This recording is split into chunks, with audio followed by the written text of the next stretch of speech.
Hello guys, welcome back. എൻ്റെ അടുത്തുള്ള പുതിയൊരു വീഡിയോയിലേക്ക് എല്ലാവർക്കും സ്വാഗതം. അപ്പോൾ ഞാനിന്ന് വന്നിരിക്കുന്നത് ഞാൻ ഒരു ന്യൂസ് ഇന്ന് കാണാനായിട്ട് ഇടയായി കേട്ടോ. അപ്പോൾ ഞാൻ ന്യൂസ് കണ്ടതിനിപ്പോൾ ഞാൻ കരുതി നിങ്ങളോട് കുറച്ച് കാര്യങ്ങൾ പറയണമെന്ന്. അപ്പോൾ നമ്മൾ വെയിറ്റ് ലോസ് ജേണി തുടങ്ങിയിട്ട് ഇന്ന് 5 ദിവസമായിട്ടോ. അപ്പോൾ 5 ദിവസമായി കഴിഞ്ഞ് കഴിഞ്ഞപ്പോൾ ഞാനിന്നൊരു ന്യൂസ് കണ്ടു. അത് റിലേറ്റഡ് ആയിട്ട് ന്യൂസാണ് കണ്ടത്. ഒരു കുട്ടി വണ്ണം കുറയ്ക്കാനായിട്ട് യൂട്യൂബ് നോക്കിയിട്ട് വണ്ണം കുറച്ച് ആ കൊച്ച് മരിച്ചു പോയിട്ടോ. മരിച്ചുപോയി എന്ന് പറയുമ്പോൾ എന്താ പറയുക, കുടലൊക്കെ ചുരുങ്ങി ദയനീയമായിട്ടൊരവസ്ഥയായിരുന്നു അത് ആക്ച്വലി. അപ്പോൾ അത് കണ്ടപ്പോൾ എനിക്ക് തോന്നി നിങ്ങളോട് കുറച്ച് കാര്യങ്ങൾ പറയണമെന്ന്. ഇത് ഞാൻ പറയണത് എനിക്ക് വലിയ സംഭവങ്ങൾ അറിഞ്ഞിട്ടൊന്നുമല്ല. അപ്പോൾ എന്താ പറയുക, ഞാൻ ഓൾറെഡി പറഞ്ഞിരുന്നു വണ്ണം കുറയ്ക്കുക എന്ന് പറയുന്നത് ഫുഡ് കഴിക്കാണ്ടിരുന്നിട്ടായിരിക്കരുത് നമ്മൾ വണ്ണം കുറയ്ക്കേണ്ടത്. ഫുഡ് കഴിക്കുകയും വേണം, നമ്മുടെ ബോഡിക്ക് ഫങ്ഷൻ ചെയ്യാനായിട്ട് ഫുഡ് വേണം. കാരണം ഫുഡിൽ നിന്നാണ് എനർജി ഉണ്ടാവുന്നത്. അപ്പോൾ ഭക്ഷണത്തിൽ നിന്നാണ് എനർജി ഉണ്ടാവുന്നത്. അപ്പോൾ അതുകൊണ്ട് തന്നെ നമ്മൾ എന്ത് ചെയ്യണം, ഫുഡ് കഴിക്കണം, ആവശ്യത്തിന് ഭക്ഷണവും വെള്ളവും കുടിക്കണം. ഞാൻ മുന്നത്തെ വീഡിയോയിൽ ഞാൻ പറഞ്ഞിരുന്നു നമ്മുടെ ബോഡിയുടെ ഇത്ര പെർസെൻറ്റേജ് വെള്ളമാണെന്നുള്ളത്. അപ്പോൾ ഞാൻ കഴിഞ്ഞ ദിവസം കണ്ടു 60% വെള്ളമാണ് നമ്മുടെ ശരീരത്തിന് വേണ്ടത്. അല്ലെങ്കിൽ ശരീരം 60% വെള്ളമാണ്. അപ്പോൾ അപ്പോൾ അത്രയും വെള്ളം നമ്മൾ കൺസ്യൂം ചെയ്യണം. ഇപ്പോഴത്തെ ചൂടെന്നൊക്കെ പറഞ്ഞാൽ എന്താണ്, അനിയ ചൂടാന്ന് എല്ലാവർക്കും അറിയാമല്ലേ. നമ്മൾ അത്രയും വെള്ളവും കുടിക്കണം, അതിനനുസരിച്ച് ഫുഡും കഴിക്കണം. കാരണം എനർജി എപ്പോഴും ഇങ്ങനെ വേർത്ത് നമ്മുടെ എന്താ പറയുക എനർജി ഇങ്ങനെ കുറഞ്ഞു വന്നുകൊണ്ടിരിക്കുകയാണ്. നമ്മൾ അത്ര നന്നായിട്ട് ഫുഡ് ഇൻടേക്ക് നമ്മൾ ചെയ്യേണ്ട ടൈമാണിത്. അപ്പോൾ നിങ്ങൾ വണ്ണം കുറയ്ക്കണം എന്ന് പറഞ്ഞാൽ ഭക്ഷണം കഴിക്കാണ്ടിരുന്ന് ദൈവത്തെ ഓർത്ത് വണ്ണം കുറയ്ക്കാൻ വേണ്ടി നിൽക്കരുത്. പണിയെടുത്ത് കുറയ്ക്കുന്നേ, കുറച്ച് എക്സസൈസൊക്കെ ചെയ്താൽ വണ്ണം കുറയ്ക്കാവുന്നുള്ളൂ. അപ്പോൾ ഞാൻ എൻ്റെ 2 കിലോ കുറച്ചിട്ടുണ്ട്. അതുകൊണ്ടാണ് ഇത്ര വിശ്വാസത്തോടുകൂടി ഞാൻ പറയണത്. ഞാൻ ചെയ്യുന്ന എക്സസൈസുകളൊന്നും ഞാൻ കാണിക്കാറില്ല. കുറച്ച് ഇൻസെക്യൂരിറ്റി ഉള്ളതുകൊണ്ടാണ് കാണിക്കാണ്ടിരുന്നത്. കാരണം എനിക്കൊരു മടി കാണിക്കാൻ, അതോട്ടാണ് കേട്ടോ. പക്ഷെ ഞാൻ എന്താ ചെയ്യണതെന്ന് ഞാൻ പറയാം കേട്ടോ. അപ്പോൾ ഞാൻ ചെയ്യുന്ന എക്സസൈസുകളെന്ന് പറഞ്ഞിട്ടുണ്ടെങ്കിൽ സൂംബ ചെയ്യുന്നുണ്ട്. സൂംബ എന്ന് പറയുമ്പോൾ പ്രൊഫഷണലായിട്ടുള്ള സൂംബയൊന്നുമല്ല, ഡാൻസ് കളിക്കും. അപ്പോൾ അതുകൊണ്ട് തന്നെ ആ ഒരു രീതിക്ക് നമ്മൾ യൂട്യൂബിൽ നമുക്ക് നോക്കി ഇഷ്ടംപോലെ വീഡിയോസ് കാണാനായിട്ട് പറ്റും. ഞാൻ നിങ്ങളെ കാണിച്ച് തരാം കേട്ടോ. ഒരെണ്ണം നമ്മുടെ അപ്പടി പോടെ എന്നും പറഞ്ഞിട്ട് ആ പാട്ടിൻ്റെ വർക്കൗട്ട് വീഡിയോ നമുക്ക് കിട്ടും. അത് ഒരു ചേട്ടൻ ചെയ്യണതാണ്. പിന്നെ ഒരെണ്ണം ഒരു ചേച്ചിയുടെ ഉള്ളുള്ളേരി അതും ചെയ്യുന്നുണ്ട്. പിന്നെ നമ്മുടെ സൂംബ ഫോർ ബിഗിനേഴ്സ് അതും കളിക്കുന്നുണ്ട്. അത് ആ ഒരു 30 മിനിറ്റിൻ്റെ സൂംബ കളിക്കുമ്പോൾ തന്നെ നമ്മളങ്ങോട്ട് വിയർത്ത് കുളിക്കും സത്യത്തിൽ.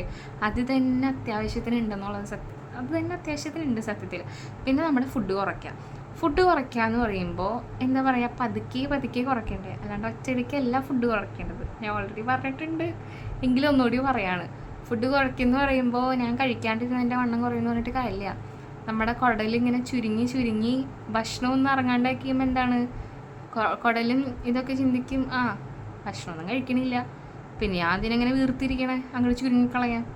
നമ്മുടെ വണ്ണം എന്താ പറയുക, കാഴ്ചയിൽ നമ്മുടെ വണ്ണം കുറയും, പക്ഷെ നമ്മുടെ ബോഡിയിൽ നമ്മൾ അൺഹെൽത്തി ആയിപ്പോവും. നമ്മൾ ഹെൽത്തി ആയിട്ട് നമ്മൾ വണ്ണം കുറയ്ക്കാനായിട്ട് ശ്രമിക്കുക, അല്ലാണ്ട് അൺഹെൽത്തി ആയിട്ട് ചെയ്യാനല്ല ശ്രമിക്കേണ്ടത്. ഓക്കെ, നമ്മുടെ ബോഡിയിലൊക്കെ ഒരു ട്രാൻസ്പ്ലാന്റേഷൻ നടത്തുമ്പോൾ എന്താ പറയുക, ഒരു ഹാർട്ട് ഫങ്ഷൻ ചെയ്യുന്നില്ലാത്ത സമയത്ത് നമ്മളത് ട്രാൻസ്പ്ലാന്റ് ചെയ്യുമ്പോൾ ഇങ്ങനെ ചെയ്യാം.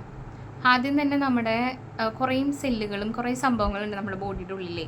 ആ സാധനങ്ങളൊക്കെ പുറത്തുനിന്നൊരു സാധനം നമ്മുടെ ഉള്ളിലേക്ക് വെച്ചാൽ ഇവരതിനെ പ്രതിരോധിച്ച് കഴിയുമ്പോൾ പുറത്തുനിന്ന് ഒരാളല്ലേ വന്നേക്കണത്, അതുകൊണ്ട് ഇവർ ഉറപ്പായിട്ടും പ്രതിരോധിക്കും. അപ്പോൾ ഇവർ പ്രതിരോധിക്കാണ്ടിരിക്കാൻ വേണ്ടിയിട്ട് ആദ്യം തന്നെ പ്രതിരോധിക്കുന്ന ആൾക്കാരൊക്കെ ഇഞ്ചക്ഷൻ കൊടുത്തങ്ങോട്ട് മയക്കിക്കെടുത്തും. എന്നിട്ടാണ് നമ്മുടെ പുതിയൊരു ഹാർട്ട് നമ്മുടെ ബോഡിയിലേക്ക് ട്രാൻസ്പ്ലാന്റ് ചെയ്യത്തുള്ളൂ, വെക്കത്തുള്ളൂ. അങ്ങനെ വെച്ച് കഴിയുമ്പോഴും പിന്നെ ഇഞ്ചക്ഷൻ കൊടുത്തുകൊണ്ടിരിക്കും. കാരണം ഇത് ഫങ്ഷൻ ചെയ്ത് കഴിയുമ്പോൾ നമ്മുടെ ബോഡിയിലുള്ള സാധനങ്ങൾ പറയും, ഇതെൻ്റെ ബോഡിയിലുള്ളതല്ലല്ലോ, പിന്നെ ഞാൻ എന്തിനാ, ഇവർ വേറെയാണ്. അപ്പോൾ എന്ത് ചെയ്യും, ഇവരായിട്ട് അനുയോജിച്ച് അങ്ങോട്ട് പോകത്തില്ല. ഇപ്പോൾ അയൽവക്കക്കാരായിട്ട് തല്ലൊക്കെ നടക്കണ പോലെ തന്നെ ഇവരായിട്ട് അനുയോജിച്ച് പോകത്തില്ല. ഇത് അതിനെ എതിർക്കും. അപ്പോൾ എതിർക്കാണ്ടിരിക്കാൻ വേണ്ടിയിട്ട് എതിർക്കുന്ന ആൾക്കാരെ പിന്നെയും മരുന്ന് കൊടുത്ത് അവിടെ മയക്കിക്കിടത്തും. അങ്ങനെ മയക്കിക്കിടത്തി ഒരു ദിവസം ഇവർ ഇത് ചെയ്യും, ഇത്ര നാൾ എൻ്റെ ബോഡിയിൽ ഉണ്ടായതാണല്ലോ, അപ്പോൾ ഇത് പുറത്തുനിന്നുള്ള ആളല്ല നമ്മുടെ സാധനമാണെന്നും പറഞ്ഞ് അതിനെ അക്സെപ്റ്റ് ചെയ്യും. അങ്ങനെയാണ് ട്രാൻസ്പ്ലാന്റേഷൻ നടത്തുമ്പോൾ ഫ്രം എൻ്റെ നോളജിൽ നിന്ന് പറഞ്ഞാൽ കേട്ടോ ഞാനത് അങ്ങനെ. അപ്പോൾ അതുപോലെ തന്നെയാണ് അപ്പോൾ ചില ആൾക്കാരുടെ കാര്യത്തിൽ പറയുമ്പോൾ എന്താ പറയുക, അപ്പോഴും ഇത് ചെയ്യത്തില്ല, പിന്നെയും അതിങ്ങനെ എതിർത്തുകൊണ്ടിരിക്കും. ഇത് പുറത്തുനിന്നൊരു സാധനമാണല്ലോ, എൻ്റെ ശരീരത്തിലുള്ളതല്ലല്ലോ എന്ന് പറഞ്ഞ് ഇത് എതിർത്തുകൊണ്ടിരിക്കും. അങ്ങനെ വരുമ്പോൾ ചില ട്രാൻസ്പ്ലാന്റേഷൻസ് ഒക്കെ ഫെയിലിയർ ആവുന്നത് അങ്ങനെയാണ്. ഹൃദയം മാറ്റി വെച്ചിട്ടും ആൾ ജീവിച്ചിരിക്കുന്നില്ല എന്നൊക്കെ സിറ്റുവേഷൻ വരുന്നത് അങ്ങനെയാണ്. പ്രതിരോധശേഷി കൂടിയിട്ട് അങ്ങനെ. കാരണം എന്തോരം മരുന്ന് കൊടുത്തിട്ടും ബോഡി അതിനോട് സഹകരിക്കണില്ല എന്നൊക്കെ പറയുന്നത് അങ്ങനെയാണ്. അതുപോലെ തന്നെയാണ് നമ്മൾ ഡയറ്റ് എടുക്കുമ്പോൾ 3 നേരം ചോറ് തിന്നുകൊണ്ടിരുന്ന ഒരാൾ പെട്ടെന്ന് ചോറ് തിന്നാണ്ടാവുമ്പോൾ നമ്മുടെ ബോഡിക്ക് അത് അക്സെപ്റ്റ് ചെയ്യാൻ പറ്റില്ല. കാരണം നമ്മുടെ ബോഡി ശീലിച്ചത് അങ്ങനെയാണ്. അപ്പോൾ നമ്മൾ എന്ത് ചെയ്യണം? പതുക്കെ അത് ചേഞ്ച് ആക്കി കൊടുക്കണം. 3 നേരം എന്നുള്ളത് ആദ്യം 2 നേരം ആക്കണം. ആദ്യത്തെ ദിവസം 2 നേരം ആക്കിയിട്ട് പിറ്റേ ദിവസം 1 നേരമൊക്കെ അങ്ങനെയല്ല. ആദ്യത്തെ ദിവസം 2 നേരം ആക്കി അതൊരു ആഴ്ച അങ്ങോട്ട് കണ്ടിന്യൂ ചെയ്യാം, അല്ലെങ്കിൽ ഒരു 3-4 ദിവസം കണ്ടിന്യൂ ചെയ്യാം. നമ്മുടെ ബോഡി 2 നേരം കഴിക്കണം. വേറൊരു സാധനം നമ്മൾ കഴിച്ചു, അതായിട്ടത് സെറ്റായി, പിന്നെ അത് 1 നേരം ആക്കാം. അങ്ങനെ പതുക്കെ ചേഞ്ചസ് വരുത്താം. അപ്പം നമ്മുടെ ബോഡി അതിനനുസരിച്ച് ചേഞ്ച് ആവും. കാരണം നമ്മുടെ ബോഡിയിൽ ഉണ്ടാകുന്ന ഓരോ എൻസൈംസ് ആയാലും ഓരോ സംഭവങ്ങളായാലും ഒക്കെ പ്രൊഡ്യൂസ് ചെയ്യുന്ന ഓരോ ഹോർമോണുകളായാലും നമ്മുടെ ബോഡിയിലേക്ക് എന്ത് ചെല്ലുന്നോ അതിനനുസരിച്ചാണത് ഇത് ചെയ്യണത്. അല്ലാണ്ട് പുറത്തുനിന്ന് ഉണ്ടാവണമെന്നല്ല അതൊന്നും. നമ്മുടെ ബോഡിയിലേക്ക് പോകണതനുസരിച്ച് നമുക്ക് അതിനുള്ള റിസൾട്ട് വരത്തുള്ളൂ. പിന്നെ നമ്മൾ കാർബോഹൈഡ്രേറ്റ്സ് കുറച്ചിട്ട് പ്രോട്ടീൻ ഇൻടേക്ക് ചെയ്യാൻ പറയും. കാരണം പ്രോട്ടീൻ ഡൈജഷൻ ഫാറ്റിലേക്ക് കിടക്കാണ്ട് അത് ഡൈജസ്റ്റ് ചെയ്ത് പോവും എന്നുള്ളതുകൊണ്ടാണ്. അപ്പോൾ അതുകൊണ്ടാണ് എന്നും പറഞ്ഞ് പ്രോട്ടീൻ ഒരുപാട് കഴിക്കരുത്. മുട്ടയൊക്കെ നമ്മൾ 2-3 മാക്സിമം കഴിക്കാൻ പാടുള്ളൂ ഒരു ദിവസം. അല്ലാണ്ട് 10-20 മുട്ടയൊക്കെ ഒരു ദിവസം കുത്തിക്കയറ്റാന്ന് പറഞ്ഞാൽ നമുക്കതൊരു പുതിയൊരു കാര്യമാണ്. ശീലമായിട്ടുള്ളവരുടെ ബോഡി എന്ന് പറഞ്ഞാൽ അതായിട്ട് അഡ്ജസ്റ്റഡ് ആണ്. അപ്പോൾ അതുകൊണ്ട് കുഴപ്പമില്ല അവർക്ക്. പക്ഷെ നമ്മളൊരു പുതിയൊരു ചേഞ്ച് എടുക്കുമ്പോൾ പതുക്കെ വേണം ചേഞ്ച് ചെയ്യാനായിട്ട്. പിന്നെ ഞാൻ ഡേറ്റ്സ് നമ്മുടെ ഡയറ്റിൽ കഴിച്ചിരുന്നു. സത്യത്തിൽ ഡേറ്റ് ശരിക്കും നമ്മുടെ ഡേറ്റ്സിൻ്റെ മലയാളം ഈന്തപ്പഴം കഴിച്ചിരുന്നു. ഈന്തപ്പഴം കഴിച്ചതിനിപ്പോൾ ശരിക്കും അത് വെയിറ്റ് ലോസിന് ഹെൽപ്പ് ചെയ്യുന്ന സാധനമല്ല. പക്ഷെ എൻ്റെ വീട്ടിലുണ്ടായി, ഞാൻ കഴിച്ചു, അത്രയേ ഉള്ളൂ. പിന്നെ ഷുഗർ കട്ട് ചെയ്യണമെന്ന് പറഞ്ഞിട്ട് എന്താ പറയുക, ഞാൻ ഷുഗർ കഴിക്കാണ്ടിരുന്നിട്ടൊന്നുമില്ല, കഴിച്ചിട്ടുണ്ട്. ക്രേവിങ്സ് വരുമ്പോൾ കുറേയൊക്കെ നമ്മൾ അടക്കി പിടിക്കും. പക്ഷെ നമ്മൾ പറഞ്ഞൊക്കെ കഴിച്ചു പോവും. ചുക്കപ്പായി ഞാൻ കഴിച്ചിട്ടുണ്ട്.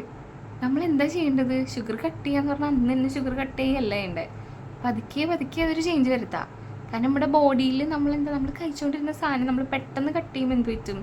നമ്മുടെ ബോഡിക്ക് അതങ്ങോട്ട് അക്സെപ്റ്റ് ചെയ്യാൻ പറ്റില്ല. ചിലവർക്ക് ലൂസ് മോഷൻ ആയിട്ടോ എന്തെങ്കിലുമൊക്കെ ചെറിയ ചേഞ്ചസ്, ഞാൻ പറഞ്ഞില്ലേ, ബോഡി അതിനെ എതിർക്കും. ബോഡിക്ക് ശീലമില്ലാത്തൊരു കാര്യം നമ്മൾ ചെയ്തു തുടങ്ങുമ്പോൾ എക്സസൈസ് ആയാലും ഒറ്റയ്ക്ക് എക്സസൈസ് ചെയ്ത് തുടങ്ങരുത്. പതുക്കെ ആദ്യം കുഞ്ഞൊരു എക്സസൈസ് ചെയ്യുക, പിന്നെ അതങ്ങോട്ട് ശീലമാക്കുക. അതിൻ്റെ കൂടുതലുള്ള 2 സ്റ്റെപ്പും കൂടി കൂട്ടുക, പിന്നെ ഒരു 3 സ്റ്റെപ്പ് കൂടി കൂട്ടുക. അങ്ങനെ ഗ്രാജുവലി നമ്മൾ കൂട്ടി വരണം. അല്ലാണ്ട് ഒറ്റയടിക്ക് ഞാൻ ഇന്ന് തന്നെ വണ്ണം കുറയ്ക്കുമെന്നും പറഞ്ഞുകൊണ്ട് മല മറയ്ക്കാൻ വേണ്ടി നടക്കരുത്. ഓർത്ത് ഇപ്പോൾ ഓൾമോസ്റ്റ് എല്ലാവർക്കും ഇങ്ങനത്തെ കാര്യങ്ങളൊക്കെ അറിയാം. എങ്കിലും ഞാൻ പറയാണ്, എന്നിട്ടും ഇങ്ങനത്തെ ഒരു കാര്യം നടന്നു പറഞ്ഞപ്പോൾ എനിക്കൊരു എന്താ പറയുക, ഇത് പറഞ്ഞൊരു സമാധാനം ഇല്ലാത്തൊരവസ്ഥയാണ് അങ്ങനെ. അപ്പോൾ അതുകൊണ്ട് എന്താ പറയുക, നിങ്ങൾ സൂക്ഷ്യം കണ്ട് ഓരോ കാര്യങ്ങൾ ചെയ്യാനായിട്ട് ശ്രമിക്കുക.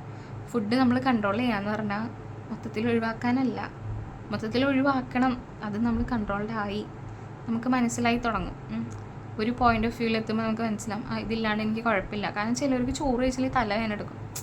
അങ്ങനെ കുറേ ബുദ്ധിമുട്ടുകളുള്ളവർ ഓരോരോ ആൾക്കാർ ഡിഫറെൻ്റ് ആവും. ഓരോരുത്തരുടെ ബോഡി ഡിഫറെൻ്റ് ആണല്ലോ. അങ്ങനെ കുറേ ആൾക്കാർ കണ്ടിട്ടൊന്നും പറയണ്ടല്ല, എൻ്റെ ഒരു സമാധാനത്തിൽ ഞാൻ പറഞ്ഞോളൂ, അത്രയേ ഉള്ളൂ. കാരണം ഇപ്പം ചില വിചാരിക്കും ഇവളെന്തിനും കഴിയുന്നത് പ്രസംഗിക്കണേ, ആര് കണ്ടിട്ടാണത്?